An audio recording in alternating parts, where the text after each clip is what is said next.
ഏവർക്കും സ്വാഗതം, വണക്കം. ഈ വീഡിയോയിൽ മനുഷ്യജാതിയുടെ ആത്മീയമായ അവസ്ഥയിൽ രണ്ട് തികച്ചും വ്യത്യസ്തമായി നാം ധരിച്ചിരിക്കുന്ന ഘടകങ്ങൾ, അല്ലെങ്കിൽ വ്യത്യസ്തമാണ് എന്ന് നാം ധരിച്ചിരിക്കുന്ന ഘടകങ്ങൾ ഒരുപോലെ പ്രവർത്തിക്കുന്നു എന്ന അധികം തിരിച്ചറിയാൻ ഇടയായിട്ടില്ലാത്ത ഒരു സത്യമാണ് രേഖപ്പെടുത്തുന്നത്. ഇത് തിരിച്ചറിയേണ്ട ആവശ്യം എന്താണെന്ന് ചോദിച്ചാൽ, നമുക്ക് ലഭിച്ചുകൊണ്ടിരിക്കുന്ന നാളിതുവരെ ലഭിച്ചിട്ടുള്ള പരിശീലനം അനുസരിച്ച് എല്ലാ യാഥാർത്ഥ്യങ്ങളെയും, എല്ലാ സംഭവങ്ങളെയും, എല്ലാ വ്യക്തികളെയും ഒരേ ഒരു കാഴ്ചപ്പാടിൽ, ഒരേ ഒരു പരിഗണനയിൽ മാത്രം സമീപിക്കുകയും മനസ്സിലാക്കുകയും ചെയ്യുക എന്നുള്ളതാണ്. എന്നാൽ അത് സത്യത്തെ തിരിച്ചറിയുന്നതിൽ നിന്ന് നമ്മെ പരാജയപ്പെടുത്തുന്നു എന്ന ഒരു യാഥാർത്ഥ്യം തിരിച്ചറിയേണ്ട ആവശ്യമുണ്ട്. മാത്രവുമല്ല, പ്രവർത്തനാത്മകമായ ചലനാത്മകമായ എല്ലാ യാഥാർത്ഥ്യങ്ങളിലും എപ്പോഴും രണ്ട് ഘടകവിരുദ്ധമായ ഘടകങ്ങൾ ഒരുമിച്ച് പ്രവർത്തിച്ചു കൊണ്ടേയിരിക്കും. എൻ്റെ ഒരു ഉദാഹരണം പറഞ്ഞാൽ, നമുക്കറിയാം പെൻഡുലം. പണ്ടത്തെ ക്ലോക്കുകളിൽ പെൻഡുലം ഉണ്ടായിരുന്നു. ഇപ്പോൾ പെൻഡുലമുള്ള ക്ലോക്കുകൾ വളരെ അപൂർവമാണ്. ഒരു പെൻഡുലം ഒരു സൈഡിൽ നിന്ന് മറ്റൊരു സൈഡിലേക്ക് ചലിക്കുന്നു, അതുപോലെ തിരിച്ചും ചലിക്കുന്നു. അപ്പോൾ പെൻഡുലത്തിൻ്റെ ചലനം യാഥാർത്ഥ്യത്തെ സൂചിപ്പിക്കുന്നു. അത് എപ്പോഴും, അതിൻ്റെ ചലനം എപ്പോഴും ഇപ്പോഴായിരിക്കുന്ന അവസ്ഥയുടെ ഓപ്പോസിറ്റ് ഡയറക്ഷനിലേക്കായിരിക്കും. അത് അവിടെ എന്തെത്തുമ്പോൾ പൂർവമായ സ്ഥിതിയാണ് അതിൻ്റെ ഓപ്പോസിറ്റ് സൈഡ്. അപ്പോൾ അങ്ങോട്ട് വരും. ഇവിടെ എത്തുമ്പോൾ അതിൻ്റെ ഓപ്പോസിറ്റ് സൈഡിലേക്ക് പോകും. ഇങ്ങനെ ഓപ്പോസിറ്റ് സൈഡുകളിലേക്കാണ് ചലനാത്മകമായ എന്തും ചലിച്ചുകൊണ്ടേയിരിക്കുന്നത്. ഇത് വളരെ പ്രകടമാണെങ്കിലും ലളിതമാണെങ്കിലും ഇത് സാധാരണ നമ്മുടെ ബോധതലങ്ങളിൽ പ്രവർത്തിക്കുന്ന ഒരു മർമ്മമല്ല. അതുകൊണ്ട് ഇതിനെപ്പറ്റി നാം ബോധമതികളാകുന്നത് പ്രയോജനം ചെയ്യും എന്ന ഒരു വിശ്വാസത്തിലാണ് ഞാൻ വീഡിയോ ചെയ്തത്. ഇതിൻ്റെ ഒരു ഉദാഹരണം മാത്രം ഇവിടെ നമുക്ക് പരിശോധിക്കാം. യേശു വ്യക്തികളുമായി എപ്രകാരമാണ് ഇടപെടുന്നത്? പ്രത്യേകിച്ച് യേശു തൻ്റെ ശിഷ്യന്മാരെ വിളിക്കുമ്പോൾ അത് എപ്രകാരമായിരുന്നു എന്ന് നാം പരിഗണിക്കുന്നത് ഈ ആശയത്തിൻ്റെ വെളിച്ചത്തിൽ വളരെയധികം തിരിച്ചറിവിന് വഴിയൊരുക്കും എന്ന് ഞാൻ വിശ്വസിക്കുകയാണ്. മർക്കോസിൻ്റെ സുവിശേഷം 1-ാം അധ്യായത്തിൽ യേശു ശിമോനെയും അവൻ്റെ സഹോദരനെ അന്ത്രയോസിനെയും വിളിക്കുന്നു. അതിമനോഹരമായ ഒരു സമീപനമാണ് നാം അവിടെ കാണുന്നത്. യേശു എന്താണ് ചെയ്യുന്നത്? പടകിൽ വല നന്നാക്കിക്കൊണ്ടിരുന്ന ഈ സഹോദരന്മാരോട് യേശു പറയുന്നു, എന്നെ അനുഗമിപ്പീൻ, ഞാൻ നിങ്ങളെ മനുഷ്യരെ പിടിക്കുന്നവരാക്കും. നാം യേശുവിൻ്റെ സ്ഥാനത്ത് നിന്ന് ആ സംഭവത്തെ ഒന്ന് വിഭാവനം ചെയ്താൽ അത്ഭുതത്തിന് മാത്രമേ അവിടെ വഴിയുള്ളൂ. കാരണം അവരെ പ്രലോഭിക്കത്തക്ക വിധത്തിൽ, അവരെ ആകർഷിക്കത്തക്ക വിധത്തിൽ, അവരുടെ സ്വാർത്ഥപരമായ പ്രതീക്ഷകളെ ഉണർത്തുന്ന വിധത്തിൽ യേശു ഒരു വാക്ക് പോലും ഉച്ചരിക്കുന്നില്ല. ആമുഖമായി ഒന്നും പറയുന്നില്ല. താൻ ആരാണെന്നും തൻ്റെ കഴിവുകൾ എന്താണെന്നും തന്നെ അനുഗമിച്ചാൽ ഭൗതികമായ എന്ത് നേട്ടം കിട്ടുമെന്നും ഒന്നും പറയുന്നില്ല. ആകപ്പാടെ പറയുന്നത്, ഞാൻ നിങ്ങളെ മനുഷ്യരെ പിടിക്കുന്നവരാക്കും. അന്ന് വരെ മീൻ പിടിച്ച് നടന്ന ഒരാളോട് ഞാൻ നിങ്ങളെ മനുഷ്യരെ പിടിക്കുന്നവരാക്കുമെന്ന് പറഞ്ഞാൽ ആ വ്യക്തി, ഇത് കേൾക്കുന്ന ആളുകൾക്ക് ഇതിൽ യാതൊരു താല്പര്യവും മാനുഷികമായി നോക്കിയാൽ, സാമാന്യ ബുദ്ധിയിൽ പരിഗണിച്ചാൽ ഉണ്ടാകുവാൻ സാധ്യമല്ല. അപ്പോൾ എന്തുകൊണ്ടാണ് യേശു അവരെ ആഹ്വാനം ചെയ്യുമ്പോൾ, അവരെ ക്ഷണിക്കുമ്പോൾ അവരെ വശീകരിക്കത്തക്ക ഒരു വാക്ക് പോലും ഉൾപ്പെടുത്താത്തത് എന്ന് ഞാൻ വളരെ കൂലങ്കഷമായി ചിന്തിച്ചിട്ടുണ്ട്. അതുകൊണ്ട് ഞാൻ മനസ്സിലാക്കിയത്, യേശു മനുഷ്യരെ സമീപിക്കുന്ന വിധത്തിൽ അവർക്ക് ഉള്ള തിരഞ്ഞെടുപ്പ് സ്വാതന്ത്ര്യത്തെ 100% ബഹുമാനിക്കുന്നുണ്ട്. ഒരു വ്യക്തിയുടെ തിരഞ്ഞെടുപ്പ് സ്വാതന്ത്ര്യത്തെ ഇല്ലാതാക്കുവാൻ പല മാർഗങ്ങളുണ്ട്. അതിലൊന്നാണ് ബലം പ്രയോഗിക്കുക. ഉദാഹരണമായിട്ട് നിങ്ങൾ വഴി നടന്നു പോകുന്നു, ആരുമില്ലാത്തൊരു സ്ഥലത്തെത്തുമ്പോൾ ഒരു ഭീകരൻ വന്ന് കത്തി കാണിച്ച് എൻ്റെ കയ്യിലുള്ള പേഴ്സ് താ, അല്ലെങ്കിൽ നിന്നെ ഞാൻ കൊല്ലും, your purse or your life. അപ്പോൾ നിങ്ങൾ പേഴ്സ് കൊടുക്കുന്നു. അത് മനസ്സോടെ കൊടുക്കുന്നതല്ല, ജീവനെ പിടിച്ചു കൊടുക്കുന്നതാണ്. അപ്പം ബലപ്രയോഗത്തിൽ ഒരു വ്യക്തിയെ സ്വാധീനിക്കാൻ സാധിക്കും. ലോകത്തിലുള്ള അധിപതികൾ അങ്ങനെയാണ്. ജനങ്ങൾക്കെതിരെ അവർ പ്രയോഗിക്കുന്ന വലിയ ആയുധം ഭയം എന്നുള്ളതാണ്, ഭീതി. ആളുകളെ ഭയപ്പെടുത്തി വിറപ്പിച്ച് നിർത്തുന്നവൻ മിടുക്കനാണ്. റഷ്യയിലെ പുടിൻ പോലെയും നോർത്ത് കൊറിയയിലെ പ്രസിഡന്റ് പോലെയുമൊക്കെ. അതുപോലെ അങ്ങനെയാണ്. പക്ഷേ അത്രയും മിടുക്കരല്ലാത്ത പല ആളുകളും നമുക്ക് പരിചയമുണ്ട്. ആരൊക്കെയാണ് ഞാനിപ്പോൾ പറയുന്നത്. അപ്പോൾ ഇത് ഒരു മാർഗമാണ്. മറ്റൊരു മാർഗം, അവരുടെ തിരഞ്ഞെടുപ്പ് സ്വാതന്ത്ര്യത്തെ മാനിച്ചുകൊണ്ട് ചില സാധ്യതകൾ അവിടെ മുമ്പിൽ അവതരിപ്പിച്ച് തിരഞ്ഞെടുക്കാനുള്ള കർത്തവ്യം അവർക്ക് 100% നൽകുക എന്നതാണ്. യാതൊരു വിധത്തിലുള്ള ബലപ്രയോഗമോ അല്ലെങ്കിൽ നിർബന്ധമോ ഈ ഒരു സമീപനത്തിൽ ഉണ്ടാകുകയില്ല. മൂന്നാമത്, പ്രലോഭനങ്ങൾ കൊടുക്കുക. നിങ്ങൾ എൻ്റെ അനുയായികളായാൽ, നിങ്ങൾ എനിക്ക് വോട്ട് ചെയ്താൽ നിങ്ങൾക്ക് 15 ലക്ഷം രൂപ രായ്ക്ക് കിട്ടിയിരിക്കും. നിങ്ങൾ എല്ലാവരും പിന്നെ ആജീവനാന്ത സുഖമായി ജീവിക്കും. എല്ലാവർക്കും ഒരു നല്ല ദിവസം വന്നിരിക്കുന്നു, അച്ഛാദിനാകെ എന്നൊക്കെ പറഞ്ഞ് പ്രലോഭനം കൊടുത്തിട്ട് ആളുകളെ സ്വാധീനിക്കും. അങ്ങനെ പലവിധമായ മാർഗങ്ങളുണ്ട് നമുക്കറിയാം. യേശു രണ്ടാമത്തെ മാർഗമാണ് എപ്പോഴും സ്വീകരിച്ചിരുന്നത് എന്ന് സുവിശേഷങ്ങൾ വെളിപ്പെടുത്തുന്നു. അതായത് യാതൊരു വിധത്തിലുള്ള ബലപ്രയോഗമോ നിർബന്ധമോ പ്രലോഭനമോ നൽകാതെ സാധ്യതകൾ മാത്രം നിർവികാരനായി വ്യക്തികളുടെ മുമ്പിൽ അവതരിപ്പിക്കുകയും അത് അവർ പരിഗണിച്ച് അഭികാമ്യമെന്ന് അവർക്ക് ബോധ്യപ്പെട്ടാൽ അവരതിനോട് അവരുടെ തിരഞ്ഞെടുപ്പ് സ്വാതന്ത്ര്യം ഉപയോഗിച്ച് സക്രിയമായി പോസിറ്റീവായി പ്രതികരിക്കുന്നതിൽ കൂടെ അവർ സ്വീകരിക്കുന്ന പുതിയ അവസ്ഥ, അതിനെ അംഗീകരിപ്പാനും മാനിപ്പാനും യേശു തയ്യാറായിരുന്നു. ഇത് കുറച്ചുകൂടി മനസ്സിലാക്കുന്നതിന് ലൂക്കോസിൻ്റെ സുവിശേഷം 9-ാം അധ്യായത്തിൻ്റെ 57 മുതലുള്ള വാക്യങ്ങളിൽ രേഖപ്പെടുത്തിയിരിക്കുന്ന 3 സംഭവങ്ങൾ. അവിടെ 3 വ്യക്തികൾ യേശുവിനെ കണ്ടുമുട്ടുന്നു, അല്ലെ യേശു അവരെ കണ്ടുമുട്ടുന്നു. വ്യക്തികളും യേശുവും തമ്മിലുള്ള അഭിമുഖമാണ് അവിടെ കാണുന്നത്. ആദ്യമായി ചിത്രീകരിക്കപ്പെട്ടിരിക്കുന്ന വ്യക്തി യേശുവിനെ അന്വേഷിച്ചു എന്നവനോട് പറയുന്നു, ഞാൻ നിന്നെ അനുഗമിക്കും. അവനോടായിട്ടാണ് യേശു പറയുന്നത്, കുറുനരികൾക്ക് കുഴിയുണ്ട്, ആകാശത്തിലെ പറവുകൾക്ക് കൂടുണ്ട്, മനുഷ്യപുത്രന് തല ചായ്ക്കാൻ ഇടമില്ല. അത് അതിമനോഹരമായ പ്രസ്താവനയാണ്. അത് കേരളത്തിലെ സിനിമാ പാട്ട് എഴുത്തുകാരെ പോലും നെഞ്ചിലേറ്റിയ ഒരു പ്രസ്താവനയാണ്. ആകാശത്തിലെ കുരുവികൾ വിതയ്ക്കുന്നില്ല,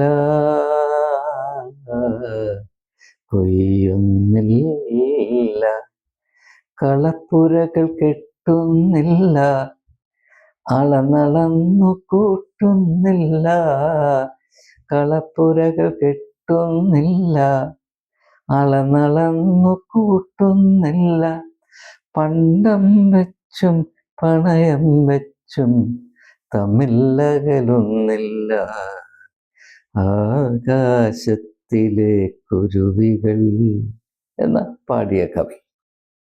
അപ്പോൾ ആ ഒരു പ്രസ്താവന, എൻ്റെ അർത്ഥം, നീ സ്ഥാപിത താല്പര്യങ്ങൾ കൊണ്ട് ഇങ്ങോട്ട് വരരുത്, അത് എൻ്റെ മേൽ അടിച്ചേൽപ്പിക്കരുത്. മനുഷ്യൻ എപ്പോഴും ദൈവത്തോടുള്ള അവൻ്റെ അഭിമുഖത്തിൽ അല്ലെങ്കിൽ ദൈവത്തോടുള്ള ബന്ധത്തിൽ ചെയ്യുന്നൊരു വലിയ അപരാധമാണ് അവൻ്റെ വിവിധ തരത്തിലുള്ള സ്ഥാപിത താല്പര്യങ്ങൾ, സെൽഫിഷ് ഡിസയേഴ്സ്, സ്വാർത്ഥപരമായ മോഹങ്ങൾ, അവയുടെ വിഴുപ്പ് ഭാണ്ഡം ദൈവത്തിൻ്റെ മുതുകിൽ വെച്ചു കൊടുക്കുക. മനുഷ്യൻ മതമേഖലയിൽ എക്കാലത്തും എപ്പോഴും നടത്തിക്കൊണ്ടേയിരിക്കുന്നൊരു ഒരു അന്യായവും അത്യാഹിതവുമാണ്. ഇതൊരിക്കലും ഉണ്ടാകരുത് എന്ന കാവ്യാത്മകമായ വളരെ മനോഹരമായ ഒരു സൂചനയാണ് ഈ സംഭവം എന്ന് മനസ്സിലാക്കുക. രണ്ടാമതായിട്ട് യേശു ഒരു പുരുഷനോട് എന്നെ അനുഗമിക്കുക എന്ന് പറയുമ്പോൾ അവൻ പറയുന്നത്, ഞാൻ പോയി എൻ്റെ അപ്പനെ ഒന്ന് കുഴിച്ചിട്ടിട്ട് വന്ന് എൻ്റെ പുറകെ വരാമെന്നാണ് പറയുന്നത്. തക്ക സമയത്ത് അപ്പന്മാർ മരിച്ചു കിട്ടും. അതും ചിലരുടെ പ്രത്യേകമായ ആനുകൂല്യമാണ്. അവനോടാണ് യേശു പറയുന്നത്, മരിച്ചവർ തങ്ങളുടെ മരിച്ചവരെ കുഴിച്ചിടട്ടെ. ജീവനിലേക്കുള്ള ആഹ്വാനം വരുമ്പോൾ അതിൽ നിന്ന് മുഖം തിരിക്കുന്നവൻ മരണത്തോട് ആഭിമുഖ്യമുള്ളവനാണ്. അവൻ്റെ കർത്തവ്യബോധവും അവൻ്റെ പ്രവർത്തന രീതികളുമെല്ലാം മരണത്തിൻ്റെ ചുവയുള്ളതാണ്. അതിന് സ്വീകാര്യമാണ് എന്ന് തോന്നാവുന്ന പല എന്താണ് പറയുന്നത് മുഖങ്ങളും കൽപ്പിക്കപ്പെടുന്നുവെങ്കിലും ആത്യന്തികമായി അത് മരണത്തോട് മാത്രം ആഭിമുഖ്യമുള്ള ഒരു ജീവിത ദർശനമാണ്. പക്ഷേ അത് കേട്ടാൽ ഇവൻ വലിയ കർത്തവ്യബോധമുള്ളവനാണ്, അവൻ്റെ അപ്പൻ മരിച്ചു എന്നവിടെ സൂചനയില്ല, എന്നെങ്കിലും അവൻ്റെ അപ്പം മരിക്കും, അത് കഴിഞ്ഞിട്ട് വരാം എന്ന് പറഞ്ഞാൽ ജീവനോട് എനിക്ക് പ്രത്യേകമായ പ്രതിപത്തിയൊന്നുമില്ല. ജീവനിലേക്ക് പ്രവേശിക്കുവാനുള്ള ആഹ്വാനം അത് വേണ്ടതുപോലെ അതിൻ്റെ ആവേശത്തിൽ കൈക്കൊള്ളുവാൻ എന്നെക്കൊണ്ട് സാധ്യമല്ല. എൻ്റെ അവസ്ഥ ഇതാണ് എന്ന് പറഞ്ഞ് അവൻ ഒഴിഞ്ഞു മാറുകയാണ്. യേശു അതിനെയും മാനിക്കുന്നു.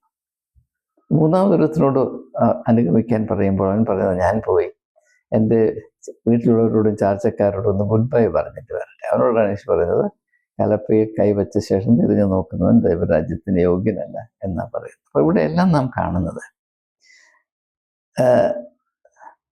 നാം ഇപ്പോഴായിരിക്കുന്ന അവസ്ഥയിൽ നിന്ന് വ്യത്യസ്തമായൊരവസ്ഥയിലേക്ക്, ഇപ്പോൾ നാം ആയിരിക്കുന്ന തുച്ഛമായ, അർത്ഥശൂന്യമായ, നിരാശാജനകമായ, ആവേശങ്ങൾ ഉൾക്കൊള്ളുവാൻ ഒരു വിധത്തിലും സാധ്യതയില്ലാത്ത ഈ ജീവിത അവസ്ഥയിൽ നിന്ന് വളരെ വ്യത്യസ്തമായ, അത്ഭുതകരമായ, വിപ്ലവാത്മകമായ സാധ്യതകൾ ഉൾക്കൊള്ളുന്ന അവസ്ഥയിലേക്ക് പുരോഗമിക്കുവാൻ, മാറ്റപ്പെടുവാൻ നമുക്ക് എല്ലാ സാധ്യതകളുമുണ്ട്. പക്ഷേ അവ നാം സ്വീകരിക്കണമെന്ന് ഒരു നിർബന്ധവുമില്ല. അത് നാം സ്വതന്ത്രമായി നമ്മുടെ തീരുമാനത്തിൽ കൂടെ ദൈവം നമുക്ക് നൽകിയ തിരഞ്ഞെടുപ്പ് സ്വാതന്ത്ര്യത്തെ ഉപയോഗിച്ച് സ്വമനസ്സാലെ പൂർണ്ണ സന്തോഷത്തോടും സമ്മതത്തോടും കൂടെ സ്വീകരിച്ചാൽ മാത്രമേ അർത്ഥവത്തായി ഈ അതിമനോഹരമായ ഉദാത്തമായ അനുഭവത്തിലേക്ക് പ്രവേശിക്കുവാൻ നമുക്ക് സാധ്യമാകുകയുള്ളൂ. ഇതുകൊണ്ട് ഞാൻ മനസ്സിലാക്കുന്ന ഒരു വലിയ സത്യം സൂചിപ്പിച്ച് ഞാൻ ഈ ചിന്ത അവസാനിപ്പിക്കാൻ പോവുകയാണ്. നാം ഈ ലോകത്തിൽ വന്നുപെട്ടു, പിറന്നു വീണു. അതിനുശേഷം നാം ഉൾപ്പെട്ട കാലഘട്ടത്തിൻ്റെയും സമൂഹത്തിൻ്റെയും സംസ്കാരത്തിൻ്റെയും പ്രത്യേകത അനുസരിച്ച് പരിശീലിപ്പിക്കപ്പെട്ടു. നമ്മുടെ കാഴ്ചപ്പാടുകൾ, ജീവിത ലക്ഷ്യങ്ങൾ, അഭിരുചികളെല്ലാം അങ്ങനെ രൂപം കൊണ്ടവയാണ്. നാം അവയെ മാത്രം കേന്ദ്രീകരിച്ച് ഈ ലോകത്തിൽ ജീവിക്കുന്നു, പ്രയാണം ചെയ്യുന്നു. നാം ഇവിടെ മനസ്സിലാക്കേണ്ടത്, ഈ പ്രപഞ്ചം എന്നത് അതിവിശാലമായ, നമ്മുടെ ആരുടെയും പിടിയിലോ ബുദ്ധിയിലോ കൽപ്പനയിലോ ഒതുങ്ങി നിൽക്കുന്നൊരു കാര്യമല്ല. യാഥാർത്ഥ്യം എന്നുള്ളത് വളരെ വളരെ വിശാലമായ, നമുക്ക് കൽപ്പന ചെയ്യാൻ വയ്യാത്ത വിധത്തിൽ വിശാലമായ ഒരു പ്രതിഭാസമാണ്. അതിൻ്റെ ഒരു ചെറിയ ചെറിയ ചെറിയ കോഡ്, യേശുവിൻ്റെ ഭാഷയിൽ പറഞ്ഞ ഒരു കടുക് മണിയോളവും പോലും ഉള്ള ഒരു ഘടകത്തിൽ പോലും ബന്ധം പുലർത്തുവാൻ കഴിയാത്ത തുച്ഛമായ അവസ്ഥയിൽ സ്ഥിതി ചെയ്യുന്നവരാണ് നാം ഓരോരുത്തരും. എന്നാൽ അങ്ങനെ അംശമായിരിക്കുന്ന നമുക്ക് രണ്ട് സാധ്യതകളുണ്ട്. ഇതും യേശു പറഞ്ഞതാണ്. നാം നമ്മിൽ തന്നെ പൂർണ്ണമാണെന്നും മറ്റൊന്നിനോടും ബന്ധം പുലർത്തേണ്ട, ചുമതലബോധം ഉണ്ടാകേണ്ട ആവശ്യമില്ല എന്നും, എൻ്റെ കാര്യം ഞാൻ നോക്കിക്കൊള്ളാം, എൻ്റെ കാര്യത്തിൽ ആരും കൈ കടത്താതിരുന്നാൽ മതി എന്ന വിധാനത്തിൽ നാം നമുക്ക് വേണ്ടി മാത്രം ജീവിച്ച് ഈ ജീവിതം ഒടുക്കാം. എന്നാൽ അതിൽ നിന്ന് വ്യത്യസ്തമായ മറ്റൊരു കാഴ്ചപ്പാടുണ്ട്. എന്താണ്? ഞാൻ ഈ വലിയ വിശാലമായ ലോകം, അതെൻ്റെ ബുദ്ധിയെ കവിയുന്നതാണ്, എൻ്റെ വിഭാവനയെ കവച്ചു വെക്കുന്നതാണ്. എൻ്റെ ആകത്തുക മനസ്സിലാക്കാൻ എനിക്ക് 10,000 ജന്മങ്ങൾ ഉണ്ടായാലും സാധ്യമല്ല. എങ്കിലും അതിൻ്റെ ഒരു ജൈവ ഘടകമാണ് ഞാൻ. എൻ്റെ ശരീരത്തിൽ 100 ട്രില്യൺ സെൽസ് ഉണ്ട്. ആ ഓരോ കോശവും എൻ്റെ ശരീരത്തിൻ്റെ ആകത്തുകയോടും എൻ്റെ വ്യക്തിത്വത്തിൻ്റെ ആകത്തുകയോടും ബന്ധം പുലർത്തുന്നത് പോലെ ഈ വലിയ അണ്ഡകടാഹത്തിൻ്റെ ഒരു ചെറിയ കോശം മാത്രമായ എനിക്ക് അതിനോടുള്ള ജൈവ ബന്ധത്തിൽ, ഓർഗാനിക് റിലേഷൻഷിപ്പിൽ ഇതിൻ്റെ ആകത്തുകയോട് ബന്ധം പുലർത്തുവാൻ സാധിക്കും. അത് മനസ്സിലാക്കാൻ സാധ്യമല്ല, പക്ഷേ അതിനോട് ബന്ധം സ്ഥാപിക്കാൻ സാധിക്കും. എന്ന് പറഞ്ഞാൽ ഇതിൻ്റെ ആകത്തുകയെ പരിഗണിച്ച്, അതായത് എൻ്റെ തുച്ഛമായ കണക്കുകൂട്ടലിനും താല്പര്യങ്ങൾക്കും അപ്പുറം സ്ഥിതി ചെയ്യുന്ന ബൃഹത്തായ യാഥാർത്ഥ്യങ്ങളെപ്പറ്റി ബോധമുള്ളവനായി ജീവിതത്തിൻ്റെ ഓരോ സാധ്യതകളെയും അവസ്ഥകളെയും പരിഗണിച്ച് തീരുമാനങ്ങൾ എടുക്കുകയും വ്യക്തികളോടും സംഭവങ്ങളോടും അവസ്ഥകളോടും എപ്രകാരം പ്രതികരിക്കണമെന്ന് നിശ്ചയിക്കുകയും അപ്രകാരം നിലപാടുകളും പ്രവൃത്തികളും രൂപീകരിക്കുകയും ചെയ്യുമ്പോൾ ഞാൻ ഒരു പുതിയ അവസ്ഥയിലേക്ക് പ്രവേശിക്കുന്നു, ഒരു പുതിയ വ്യക്തിത്വത്തിൻ്റെ ഉടമയായിത്തീരുന്നു. 2 തുലവും വ്യത്യസ്തമായ സാധ്യതകളാണ്. ഒന്ന്, ഞാനൊരു എൻ്റേതായ ചെറിയ ലോകത്തിൽ ഒരിട്ട വട്ടത്തിൽ മാത്രം തങ്ങി അതാണ് ലോകമെന്ന് നിർബന്ധം പിടിച്ച് അതിൽ സത്യം അല്പം പോലും ഇല്ല എങ്കിലും അതാണ് ആ പരമമായ സത്യമെന്ന് നിർബന്ധം പിടിച്ച് ഞാൻ എനിക്ക് വേണ്ടി മാത്രം ജീവിക്കുന്നു. അപ്പോൾ ഞാൻ ഈ ലോകത്തോട് ബന്ധം പുലർത്തുന്നത് തികച്ചും സ്വാർത്ഥതയിൽ മാത്രമായിരിക്കും. എനിക്കെന്ത് കിട്ടാം എന്ന് മാത്രം വിചാരിച്ച് വ്യക്തികളോടും സ്ഥാപനങ്ങളോടും പ്രസ്ഥാനങ്ങളോടും സമൂഹത്തോടും നാം ബന്ധം പുലർത്തുമ്പോൾ നമ്മുടെ വ്യക്തിത്വം അത്രമാത്രം തുച്ഛമാണ്, ഉപരിപ്ലവമാണ്, അർത്ഥശൂന്യമാണ്, കാമ്പില്ലാത്തതാണ് നാം മനസ്സിലാക്കണം. അതേസമയം തന്നെ നമുക്ക് മറ്റൊരു സാധ്യതയുണ്ട്. അതെന്താണ്? ഈ വിശാലമായ ലോകം. അതിനെ ഒരു വിധത്തിലും എനിക്ക് പൂർണ്ണമായി മനസ്സിലാക്കുവാൻ സാധ്യമല്ല. ഞാനതിൻ്റെ ചെറിയ ഒരു അംശം മാത്രമാണ്, ഒരു നാനോ പാർട്ടിക്കിൾ മാത്രമാണ്. പക്ഷേ അതിനോട് ജൈവബന്ധം, ഓർഗാനിക് റിലേഷൻഷിപ്പ് ഞാൻ പാലിച്ചാൽ അതിൻ്റെ ആകത്തുക ഏതോ ഒരു വിധത്തിൽ അത് അത്ഭുതങ്ങളിൽ അത്ഭുതമാണ്. അതിനാണ് സ്പിരിച്വൽ ഇൻറ്റ്യൂഷൻ നമ്മൾ പറയുന്നത്. അത് ഇൻ്റലിജൻസ് അല്ല, സ്പിരിച്വൽ ഇൻറ്റ്യൂഷൻ. അതെൻ്റെ ഉള്ളിൽ പ്രവർത്തിച്ചിട്ട് ആ അവസ്ഥയിലല്ലാത്ത ആളുകളുടെ കണ്ണിൽ കൂടി നോക്കുമ്പോൾ അത്ഭുതമെന്ന് തോന്നത്തക്ക വിധത്തിൽ ജീവിതാവസ്ഥകളെയും സാധ്യതകളെയും മനസ്സിലാക്കി അതിനനുസരിച്ച് അവയോട് പ്രതികരിക്കുന്ന ഉദാത്തമായ ഒരു വ്യക്തിത്വത്തിലേക്ക് പ്രവേശിക്കാൻ എനിക്ക് കഴിയും എന്നത് രണ്ടാമത്തെ ഒരു സാധ്യതയാണ്. ഈ 2 സാധ്യതകളും നമ്മുടെ ജീവിതത്തിൻ്റെ എല്ലാ നിമിഷങ്ങളിലും നമ്മുടെ വാതിലിൽ വന്ന് മുട്ടി വിളിക്കുന്നുണ്ട്. നാം വാതിൽ തുറക്കുമോ ഇല്ലയോ എന്നതാണ് പ്രശ്നം. അപ്പോൾ വെളിപ്പാട് പുസ്തകത്തിൻ്റെ 3-ാം അധ്യായത്തിൻ്റെ 7-ാം വാക്യത്തിൽ യേശു അപ്രകാരം ഒരു സഭയുടെ വാതിലിൽ വന്ന് മുട്ടുന്നത് ആ ചിത്രീകരണമുണ്ട്. കണ്ടാലും ഞാൻ വാതിൽ നിന്ന് മുട്ടുന്നു, ആരെങ്കിലും വാതിൽ തുറന്നാൽ. അതിൻ്റെ അർത്ഥം ലോകത്തിൽ ബഹുഭൂരിപക്ഷം ആളുകളും ഇങ്ങനെയുള്ള സാധ്യതകളെ അവഗണിച്ചാണ് ജീവിക്കുന്നത്. ഇങ്ങനെയുള്ള സാധ്യതകൾ ഉണ്ടെന്ന് പറഞ്ഞാൽ അവർ ചിരിക്കും. അവരുടെ ഉള്ളിലുള്ള സങ്കല്പങ്ങൾ നിഷേധാത്മകമായതുകൊണ്ട് വലിയ സാധ്യതകൾ വന്ന് അവരുടെ ജീവിതത്തിൻ്റെ കവാടത്തിൽ മുട്ടുപിടിച്ചാലും ഒരിക്കലും അത് തുറന്ന് ഈ സാധ്യതകളെ അവരുടെ വ്യക്തിത്വത്തിൻ്റെ ഉള്ളിലേക്ക് പ്രവേശിക്കുവാൻ അവർ കൂട്ടാക്കാത്തത് കൊണ്ട് അവർ അവരുടേതായ അല്പത്തരത്തിൻ്റെ കുഴിയിൽ സ്ഥിതി ചെയ്യുകയും ആ കുഴിയിൽ തന്നെ മൂടപ്പെടുകയും ചെയ്യും എന്നാണ് എൻ്റെ ദുഃഖകരമായ മർമ്മഭേദകമായ യാഥാർത്ഥ്യം. എന്നാൽ വളരെ ആവേശജനകമായ യാഥാർത്ഥ്യം എന്നാണ്, ആ വാതിലിൽ മുട്ടുന്നത് കേട്ട് കതക് തുറന്ന ഒരു പുതിയ സാധ്യതയെ വ്യക്തിത്വത്തിൻ്റെ ഈ ഉള്ളിലേക്ക് പ്രവേശിക്കുവാൻ അനുവദിച്ചാൽ ആ നിമിഷം മുതൽ അവനൊരു പുതിയ സൃഷ്ടിയായിത്തീരും എന്നത് പ്രാവർത്തികമായ സത്യമാണ്. ഇതിൽ അതിശയോക്തി അല്പം പോലുമില്ല എന്നതാണ് നെഞ്ചത്ത് കൈവച്ച് എനിക്ക് സാക്ഷീകരിക്കാൻ സാധിക്കും.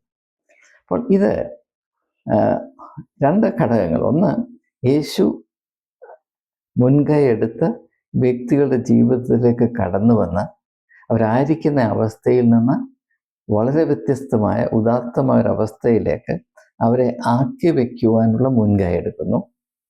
അതേസമയം തന്നെ ആ മുൻകൈ എടുക്കുന്ന അവസ്ഥയിൽ ആരുടെ അടുത്തേക്കാണോ യേശു കടന്നു വരുന്നത് അവരുടെ തിരഞ്ഞെടുപ്പ് സ്വാതന്ത്ര്യത്തെ 100% മാനിച്ചിട്ട് അവർക്ക് ദൈവം നൽകിയ തിരഞ്ഞെടുപ്പ് സ്വാതന്ത്ര്യം ഉപയോഗിച്ച് അവർ സസന്തോഷം പൂർണ്ണ മനസ്സാലെ സ്വീകരിച്ചില്ല എങ്കിൽ യാതൊരു ഹേമവും ചെലുത്താതെ അവരുടെ തീരുമാനത്തെ 100% അംഗീകരിക്കുന്ന ഈ അത്ഭുതകരമായ വിനയത്തിൻ്റെ ഉടമ കൂടെയാണ് യേശു. അതാണ് ദൈവത്തിൻ്റെ സമീപനം എന്നത് ഒരു യാഥാർത്ഥ്യമാണ്. അതുകൊണ്ട് നാം മനസ്സിലാക്കേണ്ടത് എന്താണ്?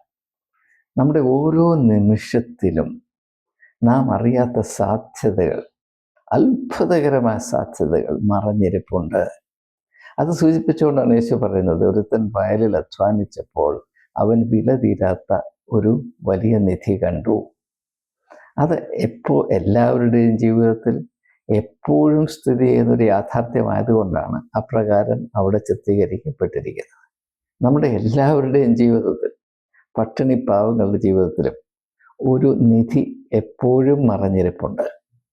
എന്നാൽ ഈ നിധിയെ കാണുവാൻ നമ്മുടെ കണ്ണുകൾക്ക് എപ്പോഴും സാധ്യമല്ല. കാരണം നമ്മുടെ കണ്ണുകൾ ലൗകികമായ ധാരണകൾ കൊണ്ടും താല്പര്യങ്ങൾ കൊണ്ടും മോഹങ്ങൾ കൊണ്ടും തിമിരം പിടിച്ചതാണ്. ആത്മീയമായ കണ്ണ് തുറക്കുമ്പോൾ മാത്രമേ ഇങ്ങനെയുള്ള സാധ്യതകളെ കാണാൻ സാധ്യമാകുകയുള്ളൂ. അതേസമയം തന്നെ അങ്ങനെയുള്ള സാധ്യതകൾ കണ്ടാൽ മാത്രമേ നമ്മുടെ ആത്മീയ ജീവിതം ആരംഭിക്കുകയുള്ളൂ. പണ്ടത്തെ ചോദ്യമുണ്ടല്ലോ, മുട്ടയാണോ കോഴിയാണോ ആദ്യം ഉണ്ടായത്? അതേ പ്രശ്നം ഇവിടെയുണ്ട്. അതുകൊണ്ടാണ് പറയുന്നത്, ഇപ്രകാരമുള്ള സാധ്യതകൾ നിരന്തരം നമ്മുടെ ഓരോരുത്തരുടെയും ജീവിതത്തിൽ കുടികൊള്ളുന്നുണ്ടെങ്കിലും അവയെ തിരിച്ചറിയുവാൻ നമുക്ക് ദൈവികമായ കൃപ വേണമെന്ന് പറയുന്നത് അതുകൊണ്ടാണ്. കാരണം ഈ സാധ്യതകൾ നമ്മുടെ വാതിലിൽ വന്ന് മുട്ടിക്കൊണ്ടേയിരുന്നാലും അവയെ ഒന്ന് ശ്രദ്ധിച്ചിട്ട് വാതിൽ തുറക്കുവാനുള്ള ഒരു സന്നദ്ധത ആർക്കും ഉണ്ടാകണമെന്നില്ല. എന്നാൽ ചില ആളുകളുടെ ജീവിതത്തിൽ ചില പ്രത്യേക സാഹചര്യത്തിൽ സംഭവിക്കുന്നു. അതിൻ്റെ മർമ്മം എന്താണ് എന്ന് നാം പഠിച്ചിരിക്കുന്ന ഭാഷയിൽ പറഞ്ഞറിയിക്കാൻ അസാധ്യമാണ്.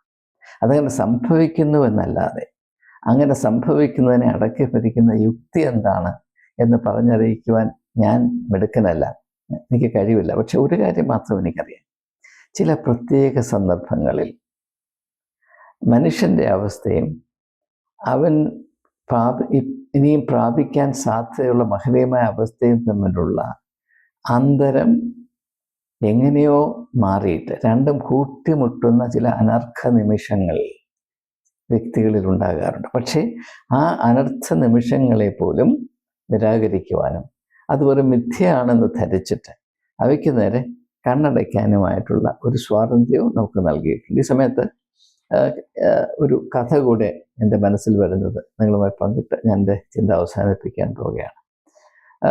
ശിവനെ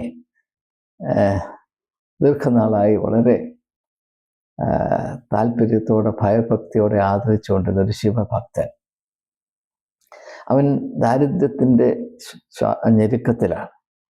അപ്പോൾ എപ്പോഴും ശിവനോട് അഭ്യർത്ഥിക്കും, എൻ്റെ ഈ ദുരിത അവസ്ഥയെ മാറ്റിത്തരണം, എനിക്ക് ഒരു നല്ല കാലം തരണം. പ്രാർത്ഥിച്ച് ഇങ്ങനെ ഇരിക്കുകയാണ്. ഒരു ദിവസം പാർവതി വന്ന് ശിവനോട് പറഞ്ഞു, ശിവൻ്റെ ഭാര്യയായ പാർവതി പറഞ്ഞു, ആ മനുഷ്യൻ നിങ്ങളെ വിളിച്ചപേക്ഷിക്കാൻ തുടങ്ങിയിട്ട് നാളെ അറിയായില്ലേ? അവൻ്റെ ആത്മാർത്ഥത കണ്ടില്ലേ? അവൻ്റെ ഭക്തി കണ്ടില്ലേ? ഇത്രയും നാളായിട്ടും എന്താണ് മനസ്സലിയാത്തത്? അവൻ എന്തെങ്കിലും കൊടുത്തുകൂടെ? വല്ല നഷ്ടവും ഉണ്ടോ?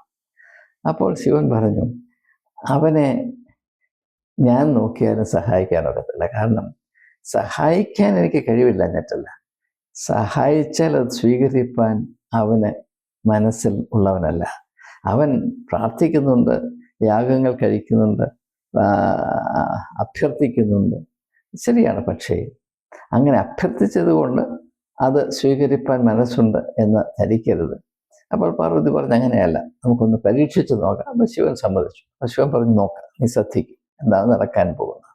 അത് നോക്കിയപ്പോൾ ഈ ഭക്തനായ മനുഷ്യൻ വഴിയെ നടന്നു പോവുകയാണ്. ശിവൻ പറഞ്ഞു, പാർവതിയോട് പറഞ്ഞു, ഞാൻ അവൻ പോകുന്ന വഴിയിൽ ആർക്കും കണ്ണുപൊട്ടന് പോലും കാണാവുന്ന വിധത്തിൽ ഒരു കുടം നിറച്ച് സ്വർണം, ഒരു കുടത്തിൽ സ്വർണം നിറച്ച് ഞാൻ അവിടെ വെക്കാൻ പോവുകയാണ്. അവൻ വന്ന് കണ്ട് അതെടുത്തുകൊണ്ട് പോയി, പിന്നെ കുബേരനായി ജീവിച്ചോട്ടെ. പക്ഷെ നമുക്ക് എന്ത് നടക്കുമെന്ന് നീ കണ്ടു എന്ന് പറഞ്ഞു. അപ്പം അങ്ങനെ രണ്ടുപേരും നോക്കുകയാണ്. നടക്കുന്നു, ഇദ്ദേഹം നടക്കുന്ന വഴിയിലൊരു 100 അടി മുൻപിൽ ഒരു വലിയ കുടം നിറച്ച് സ്വർണം അവിടെ വെച്ചിരിക്കുന്നു. ഇദ്ദേഹം നടന്നതിനടുത്ത് വരികയാണ്. ഈ കുടത്തിനൊരു 20 അടി അകലെയായപ്പോൾ അദ്ദേഹം പറഞ്ഞു, ഞാൻ ഇതുവരെ 2 കണ്ണും തുറന്ന് നടന്നിട്ട് എനിക്കൊരു ചുക്കും കിട്ടിയില്ല. അതുകൊണ്ട് ഇനി മേലാൽ ഞാൻ കണ്ണുമടച്ചാണ് നടക്കുന്നത് എന്ന് പറഞ്ഞ് 2 കണ്ണുമടച്ച് നടന്നുപോയി. ആ കുടം സ്വർണം അവിടെ ഇരുന്നു പോയി എന്നൊരു കഥയുണ്ട്. അതിൽ അതിശയോക്തിയായിരിക്കും, പക്ഷെ ഇതിനകത്തൊരു സത്യമുണ്ട്. അതായത് നമ്മുടെ സ്വഭാവം, നമ്മുടെ വ്യക്തിത്വത്തിൻ്റെ അവസ്ഥ ഇങ്ങനെയാണെങ്കിൽ, കൊട്ടിയടയ്ക്കപ്പെട്ട മുറിയാണെങ്കിൽ, ദൈവം കൊട്ടിയാൽ പോലും അതിൻ്റെ കതക് തുറക്കുവാൻ നമുക്ക് മനസ്സില്ല എങ്കിൽ നമ്മൾ എങ്ങനെയാണ് അനുഗ്രഹം പ്രാപിക്കുന്നത്? പലരും അനുഗ്രഹത്തിന് വേണ്ടി മുട്ടിപ്പായി പ്രാർത്ഥിക്കുന്നുണ്ട്, കാത്തിരുന്ന് പ്രാർത്ഥിക്കുക, അനുഗ്രഹിച്ചതിനെ വിടുകയുള്ളൂ എന്നൊക്കെ പറഞ്ഞിരിക്കുന്ന ആളുകളുണ്ട്. പക്ഷേ അവരെ അനുഗ്രഹിക്കാൻ ദൈവം ഏത് പണി നോക്കിയാലും നടക്കത്തില്ല. അതിൻ്റെ മറ്റൊരു സംഭവം കൂടെ ഫലിത രൂപത്തിൽ സൂചിപ്പിച്ചുകൊള്ളട്ടെ. ഇങ്ങനെയുള്ള കാര്യങ്ങൾ മനസ്സിൽ കടന്നു വന്നാൽ ഞാൻ എന്ത് ചെയ്യും? ഒരുത്തൻ ഒരു ലോട്ടറി അടിക്കുന്നതിന് വേണ്ടി പ്രാർത്ഥിക്കുക. കേരളത്തിൻ്റെ ഒരു വലിയ വരുമാനം സർക്കാരിൻ്റേത് ലോട്ടറിയാണെന്ന് നമുക്കറിയാം. ലിക്കറും ലോട്ടറി. അപ്പോൾ ലോട്ടറി അടിക്കണം, ഓണം ബമ്പർ, അപ്പോൾ 8 കോടി രൂപ അടിക്കണം. അപ്പോൾ ഈ പ്രാർത്ഥിച്ച് ദൈവത്തെ ബുദ്ധിമുട്ടിച്ച്, ദൈവത്തിന് ശ്വാസം മുട്ടുന്നു. അവൻ്റെ പ്രാർത്ഥന കൊണ്ട് സ്വർഗം അങ്ങ് നിറഞ്ഞിരിക്കുക. അവസാനം ദൈവം വന്നവനോട് ചോദിച്ചു, എടാ നിനക്ക് എന്താ വേണ്ടത്? എനിക്ക് കേരളത്തിൻ്റെ ഓണം ബമ്പർ ലോട്ടറി അടിക്കണം. അപ്പോൾ ദൈവനോട് ചോദിച്ചു, നീ എൻ്റെ ടിക്കറ്റ് എടുത്തോടാ? ഇല്ല.